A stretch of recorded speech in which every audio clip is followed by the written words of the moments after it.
more than 20 years, MetroCard vending machines in the New York City subway processed millions of fares on an operating system that IBM stopped supporting in 2006. The screens glowed blue, the magnetic stripes were red, the transactions cleared, and underneath it all, running the interface between the mainframe database and the simple electronics at every turnstile and bus fare box across the city, was OS/2. In 1987, IBM and Microsoft announced OS/2 at twin press conferences in New York and Miami as the future of personal computing, the system that would replace DOS on every desk in America.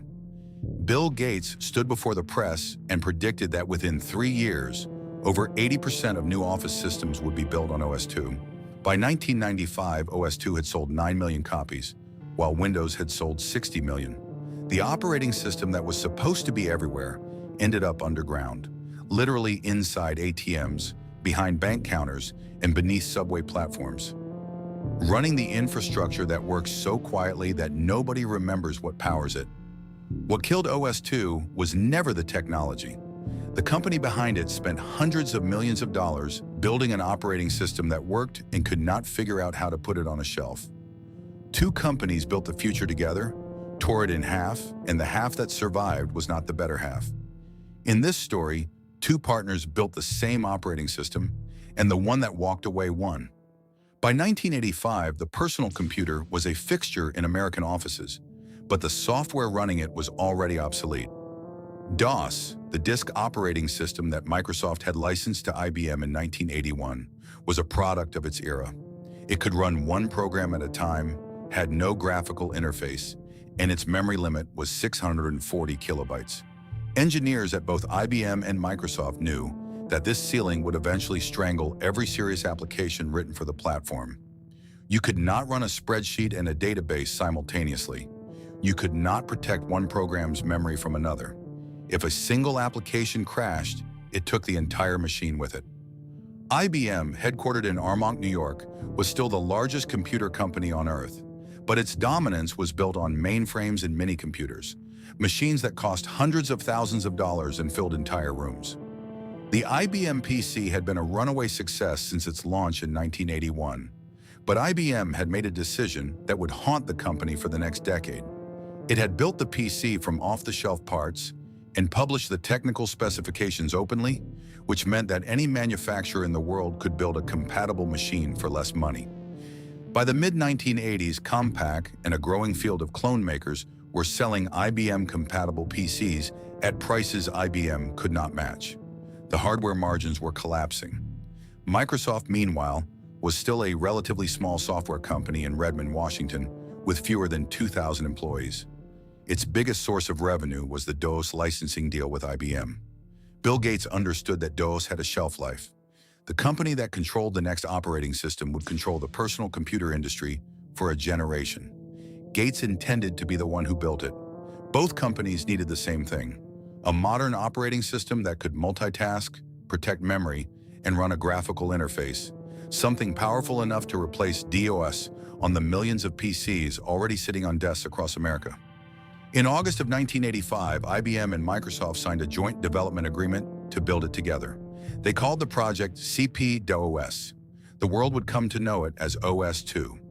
The agreement split the work between two teams separated by 3,000 miles. At IBM's Entry Systems division in Boca Raton, Florida, a software designer named Ed Iacobucci took charge of the architecture. Iacobucci had been born in Buenos Aires in 1953, immigrated to the United States as a child, and earned his engineering degree at Georgia Tech in 1975. He had joined IBM in 1979 and had already held design leadership responsibilities on IBM DOS.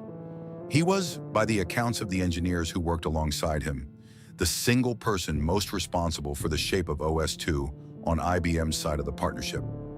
In Redmond, Microsoft assigned its own lead architect, a programmer named Gordon Letwin. Letwin was one of 11 employees in the famous 1978 Microsoft staff photograph taken in Albuquerque, and colleagues described him as thinking 3 or 4 years ahead of the state of the art. He would design and code HPFS, the high-performance file system which supported long file names and metadata at a time when DOS was still trapped in the 8.3 naming convention. In 1988, he published a book called Inside OS/2 through Microsoft Press, a work that laid out the case for OS/2 as the inevitable successor to DOS. On April 2nd, 1987, IBM announced OS/2 at simultaneous press conferences in New York and Miami. Gates told the assembled reporters that the majority of new business machines would be running OS/2 by the end of the decade. The ambition was total. OS/2 was not positioned as an upgrade. It was supposed to be a complete replacement for every copy of DOS on every personal computer in America. OS/2 1.00 shipped in December of 1987, ahead of its original 1988 schedule. It booted to a command line, had no graphical interface, and required hardware that most consumers did not own. By November of 1989, fewer than 200,000 copies had been sold. The operating system that was supposed to replace DOS could barely give itself away, and the two companies building it were already pulling in opposite directions. The early versions of OS/2, numbered 1.0 through 1.3, demanded resources that most personal computers of the late 1980s simply did not have. A fast 386 processor, 6 megabytes of RAM at a time when most machines shipped with 1 or 2, and 15 to 30 megabytes of hard disk space. For a home user in 1988, meeting those requirements meant spending hundreds of dollars on memory upgrades alone for an operating system that could not yet run most of the software they already owned. IBM tried to spin the numbers. By early 1991, the company claimed that 600,000 copies of OS/2 had shipped. Bill Gates went to the press and pointed out the arithmetic. 300,000 of those copies had been given away free to large corporate accounts to inflate the installed base. The actual sales figure was 300,000. IBM paid royalties on the difference to avoid the embarrassment of a formal dispute and quietly continued using the higher number in its press materials. Behind the sales failure, the cost of building OS/2 was accelerating. By 1989, IBM was spending $150 million per year on OS/2 development, with $225 million in deferred development costs accumulating on the books. The software division's accounting was unusual even by IBM standards. It charged only a quarter of the annual development cost up front and deferred the remaining 3 quarters, which meant the true expense was partially hidden from the executives reviewing the budgets. That same year, Ed Yakabuchi, the architect who had shaped OS/2 from its earliest design documents, left IBM. He moved across Boca Raton and co-founded Citrus Systems, a company built on the idea of remote computing and multi-user access, concepts he had pursued inside OS/2, but could not get IBM to commercialize at the speed he believed the market demanded. Citrix would eventually be valued in the billions. Yakabuchi would never see the operating system he designed reach the market the way he had imagined it. He died of pancreatic cancer on June 21, 2013, at 59 years old in the same Florida city where he had once drawn the blueprints for the future of personal computing. Then on May 22, 1990, Microsoft shipped Windows 3.0 and everything changed. Windows 3.0 was not a new operating system. It was a graphical shell running on top of DOS, held together with enough memory management tricks to feel modern on cheap hardware. It cost $149 for a full license and $50 for an upgrade. It sold 2 million copies in its first 6 months. By the time Windows 3.1 arrived 2 years later, the total had reached 10 million, and Microsoft's fiscal year revenue had jumped from $83 million to $1.18 billion. The partnership between IBM and Microsoft, already strained by disagreements over code quality and product direction, collapsed under the weight of those sales figures. IBM wanted OS/2 to be a proprietary system closely tied to its own hardware. Microsoft wanted it to run on every clone on Earth. IBM resented what it saw as undisciplined code from the Microsoft side.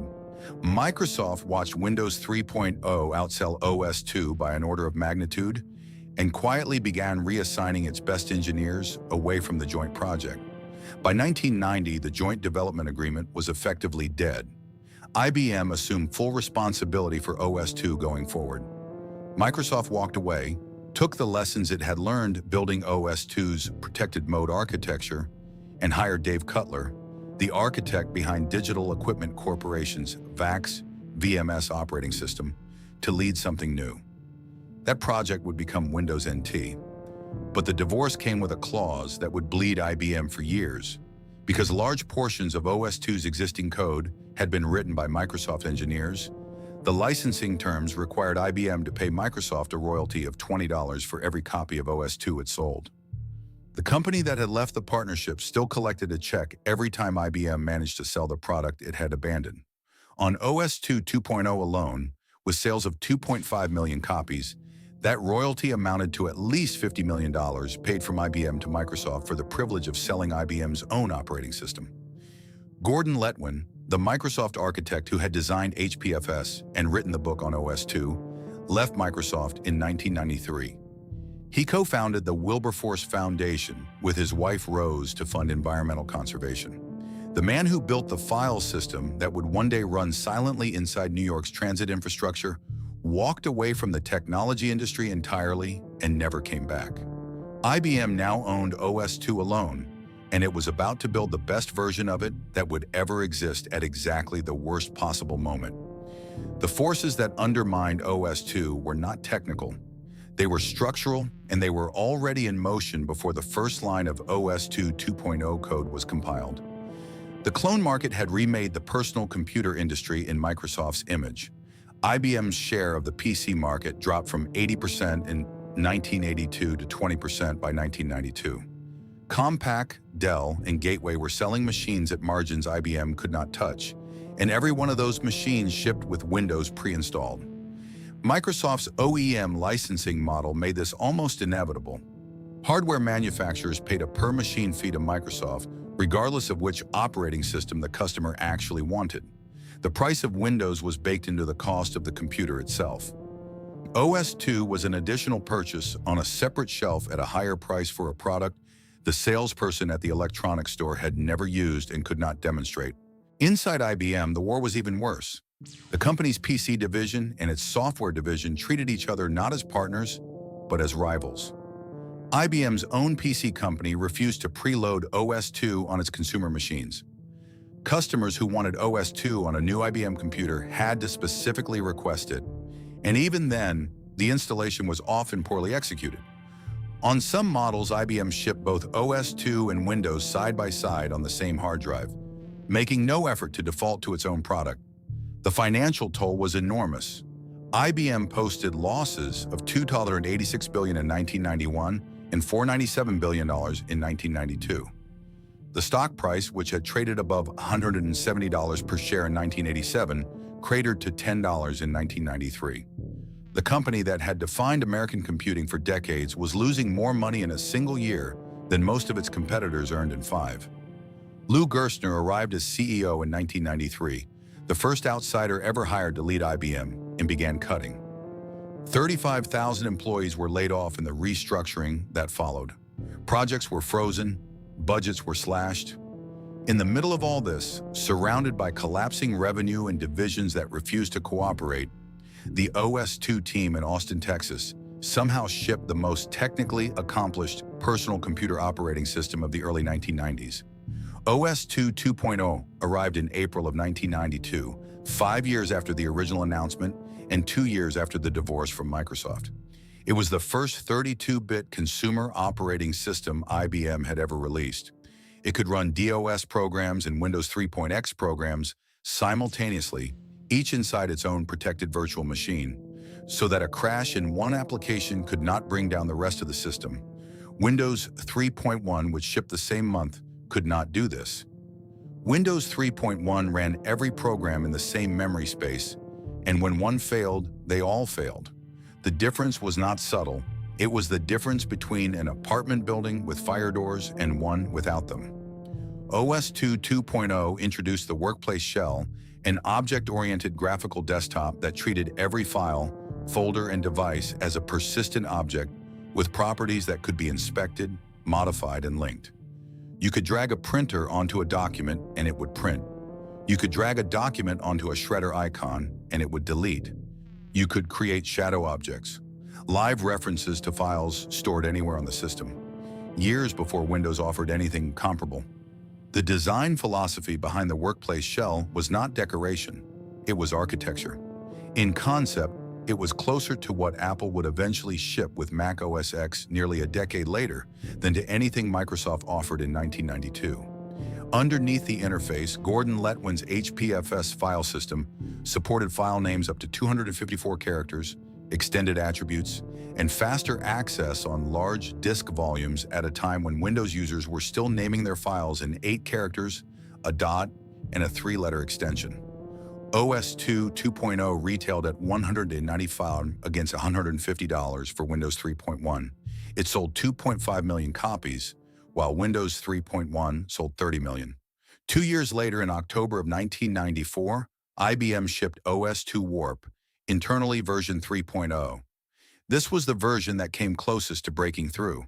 The engineering team in Austin had stripped the memory requirements down to 4 megabytes, half of what OS 2.0 had demanded. OS 2 Warp shipped with a bonus pack, a bundle of productivity applications that included a word processor, a spreadsheet, a database, and a personal information manager, all in the box at a retail price of $89.95. In 1995, OS 2 Warp won InfoWorld's Product of the Year. It took 5 awards at CeBIT. Chip Magazine named it Operating System of the Year. PC International did the same. 4 separate publications looked at every operating system available that year and concluded that OS 2 Warp was the best one.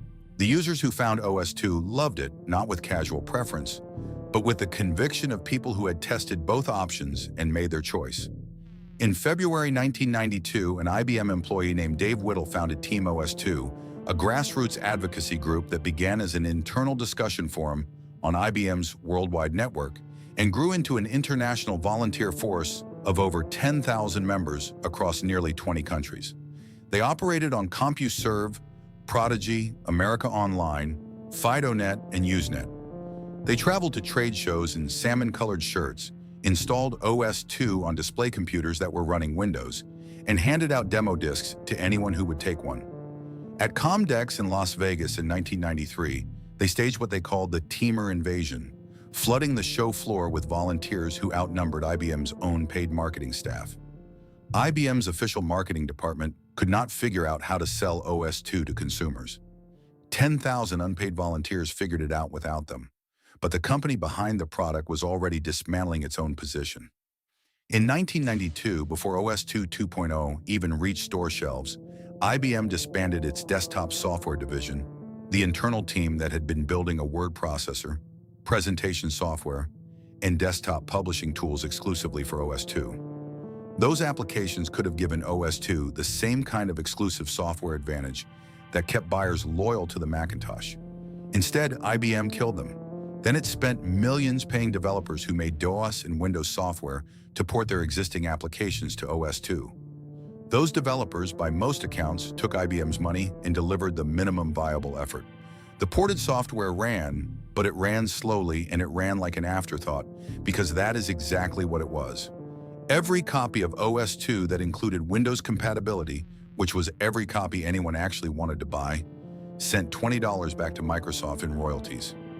IBM was funding its competitor with every sale, and it had just eliminated the one internal team that could have built the native software that made Windows compatibility unnecessary. Rick Siegel, a Microsoft evangelist, would later acknowledge that OS 2 had been superior in every way, and that Microsoft's priority had been to make sure OS 2 never got a foothold. Microsoft did not have to work very hard at that. IBM was doing most of the work on its own. The engineers in Austin had built something remarkable. The executives had taken the marketing budget and pointed it at a college football bowl game that nobody in the technology industry could explain. What happened next would cost IBM the desktop forever. In December of 1992, IBM announced a 3-year title sponsorship for the Fiesta Bowl, the college football game played every January in Tempe, Arizona. The cost, according to the International Events Group, was $4.5 million. The game was officially renamed the IBM OS 2 Fiesta Bowl. Journalist Tony Kornheiser captured the disconnect perfectly. "I have absolutely no idea what an OS 2 is." Internally, IBM employees had their own name for it. They called it the Fiasco Bowl. The sponsorship bought advertising time during an NBC broadcast watched by millions of football fans, and IBM used that airtime to show screen recordings of 32-bit Lotus Smart Suite running on OS 2. There was no demographic evidence that college football viewers had any interest in preemptive multitasking. IBM had paid millions for the right to speak to an audience that did not know what it was selling and had no reason to find out. The marketing disasters compounded from there when IBM chose the name Warp for OS2 3.0. The company wanted Patrick Stewart, the actor who played Captain Picard on television's Star Trek, to serve as master of ceremonies. At the launch, Paramount Pictures sent a cease and desist letter blocking any association with the Star Trek trademark. IBM scrambled to redefine warp using its dictionary meaning: bent, twisted, distorted. Kate Mulgrew, who had just been cast as the captain on the newest Star Trek series, replaced Stewart at the event. The advertising agency Lintas was fired in May of 1994, and Ogilvy and Mather was brought in with barely a month before the October launch to build a campaign from scratch. What emerged used psychedelic imagery and a tagline that read, "A totally cool way to run your computer," language that sounded like it had been written by someone who had never met a computer user.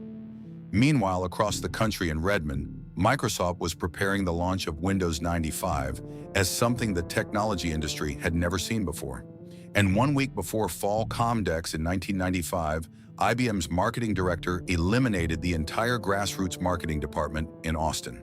The small team that had supported Dave Whittle's Team OS2 and its 10,000 volunteers to meet a corporate headcount reduction target. Whittle left IBM. The coordinators who had kept the volunteer network running were reassigned. The people who had been selling OS2 for free out of loyalty and conviction were abandoned by the company they had spent 3 years trying to save. You can read IBM's marketing failure two ways. The executives did not understand consumers, or the corporation had grown so large that its own divisions were working against each other without realizing it. Honest history holds both readings at once. But on August 24, 1995, the reading no longer mattered. Microsoft launched Windows 95 as a cultural event, unlike anything the software industry had produced. The company spent $12 million just to license the Rolling Stones' "Start Me Up" for the advertising campaign. There were midnight store openings across America. Jay Leno hosted a launch event for 2,500 guests at Microsoft's campus in Redmond. Microsoft purchased an entire print run of the Times of London for the British launch. 7 million copies of Windows 95 sold in the first 7 weeks. 4 days before the launch, Lou Gerstner stood before reporters and conceded publicly that IBM had lost its opportunity to go after the desktop. He called the fight over OS2 the last war. The sentence landed like a verdict. Microsoft had already made the loss personal. In the weeks before August 24th, Microsoft withheld the Windows 95 Golden Master Code from IBM, the final release version that PC manufacturers needed to pre-install the operating system on new machines. Every other major manufacturer received the code on July 17th. IBM received its copy 15 minutes before Microsoft's official launch event. More than 5 weeks later, the delay cost IBM the entire back-to-school selling season, and by the company's own internal estimates, between 7 and 10 major corporate accounts worth roughly $180 million in lost revenue.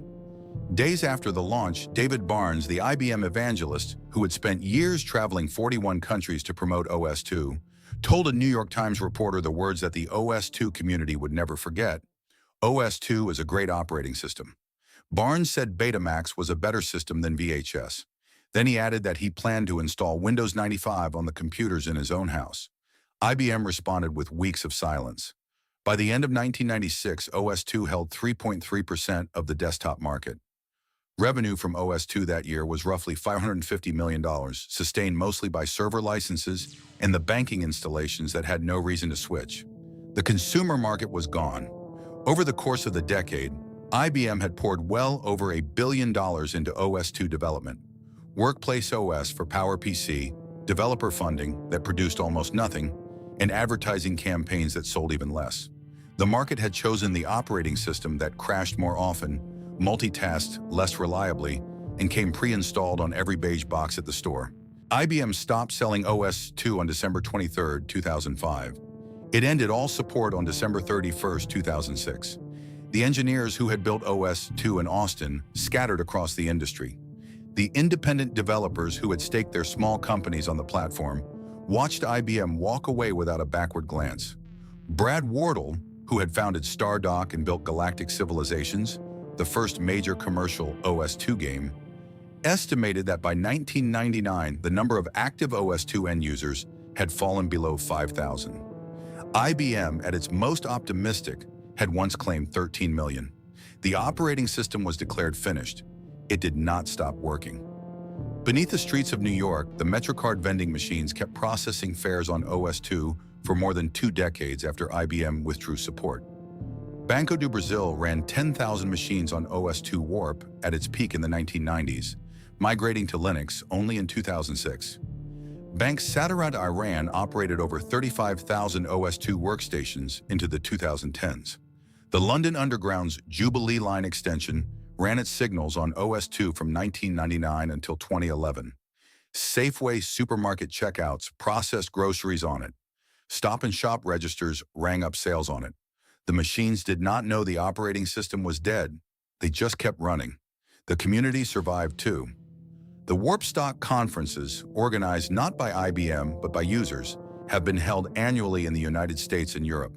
In 2017, a company called Arca Noi released Arca OS, a licensed descendant of OS/2 updated to run on modern UEFI hardware, and it received another update in 2023. People are still writing software for an operating system that IBM abandoned 20 years ago, and they are doing it because the software still works. Ed Iacobucci's legacy outlived OS/2 in ways he could not have predicted when he left IBM in 1989. Citrix Systems, the company he built across town in Boca Raton, grew into a multi-billion-dollar enterprise built on the same remote computing concepts he had first pursued inside OS/2's architecture. Gordon Letwin's HPFS influenced NTFS, the file system that runs on every copy of Windows manufactured today. The file system that Microsoft's own architect designed for OS/2 became the ancestor of the one that replaced it. The operating system died. Its engineering did not. Think about that MetroCard machine one more time. A vending machine in a subway station processing fares underground, built on an operating system that Bill Gates once predicted would sit on 80% of the desks in America. It never reached those desks. It reached the places where failure was not an option, where uptime mattered more than marketing, where the question was not which operating system looked best on a store shelf, but which one would still be working a decade later without anyone touching it. The answer for banks and transit authorities and supermarket chains across the world was OS/2. IBM did not lose OS/2 to Microsoft. IBM lost OS/2 to IBM. It disbanded the software division that could have made Windows compatibility irrelevant. It refused to preload its own operating system on its own computers. It paid its competitor $20 for every copy sold. It fired the volunteers. It sponsored a football game. And when the CEO finally stood before the press and called it the last war, the engineers in Austin already knew. They had known for years they had built the better product, and they had watched their own company choose not to sell it. If you ran OS/2, if you worked on it, or if you manage a system that still runs it behind a bank counter or underneath a city, drop a comment below. Tell us the version, the year, and whether it is still running. The people who use these machines know more about what was lost than the people who canceled them. If this story of the operating system that refused to die changed how you look at the hidden machines in our cities, please subscribe and like the channel. We are excavating the digital history that they tried to bury. Help us plant the seeds of the future. The next treasure will be opened soon.